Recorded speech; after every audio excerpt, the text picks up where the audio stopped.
Hello दोस्तों, आज मैं आपको एक कंजूस इंसान की कहानी सुनाना हूँ। एक गांव में एक अमीर जमींदार रहता था। वह जितना अमीर था उतना ही कंजूस भी। अपने धन को सुरक्षित रखने का उसने एक अजीब तरीका निकाला था। वह धन से सोना खरीदता और फिर उस सोने को गलाकर उसके गोले बनाकर अपने खेत में एक पेड़ के नीचे गड्ढा खोदकर डाल देता था। रोज खेत जाना और गड्ढे को खोदकर सोने के गोलों की गिनती करना उसकी दिनचर्या का हिस्सा था। इस तरह वह सुनिश्चित करता था कि उसका सोना सुरक्षित है।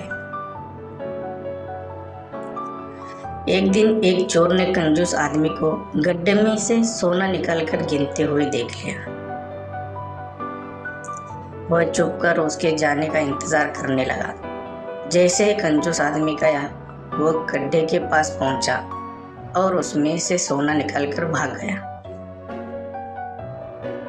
अगले दिन जब कंजूस आदमी खेत में गड्ढे के पास पहुंचा तो सारा सोना नदारद पाकर रोने पीटने लगा। उसके रोने की आवाज वहां से गुजरते एक राहगीर के कानों पर पड़ी। वो तो वह रुक गया। उसने कंजूस आदमी से रोने का कारण पूछा तो कंजूस आदमी बोला, मैं लुट गया, बर्बाद हो गया, मेरा सारा सोना लेकर भाग गया, अब मैं क्या करूं? सोना किसने चुराया, कब चुराया? राहगीर आश्चर्य में पड़ गया। पता नहीं चोर ने कब इस गड्ढे को खोदा और सारा सोना लेकर 9-11 हो गया। मैं जब यहाँ पहुंचा तो सारा सोना गायब था। कंजूस आदमी बिलखते हुए बोला, गड्ढे से सोना ले गया, तुम अपना सोना यहाँ इस गड्ढे में क्यों रखते हो?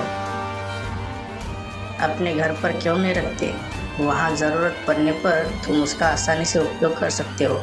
राहगीर बोला, मैं अपने सोने को कभी हाथ नहीं लगाता, मैं उसे सहेज कर रखता हूँ और हमेशा रखता, यदि वो चोर उसे चुरा कर नहीं ले जाता। कंजूस आदमी बोला। यह बात सुनकर राहगीर ने जमीन से कुछ कंकड़ उठाए और उसे उस गड्ढे में डालकर बोला, यदि ऐसी बात है तो इन कंकड़ों को गड्ढे में डालकर गड्ढे को मिट्टी से ढक दो और कल्पना करो कि यही तुम्हारा सोना है, क्योंकि इनमें और तुम्हारे सोने में कोई अंतर नहीं। ये भी किसी काम के नहीं और तुम्हारा सोना भी किसी काम का नहीं था।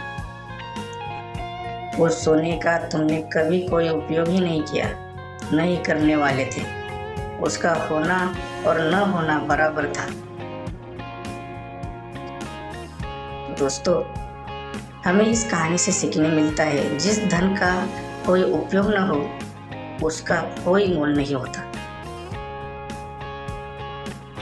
दोस्तों, ये कहानी अच्छी लगी हो तो चैनल को लाइक और सब्सक्राइब कर दीजिएगा, ताकि मैं ऐसे ही मज़ेदार कहानियाँ और लाता रहूँ।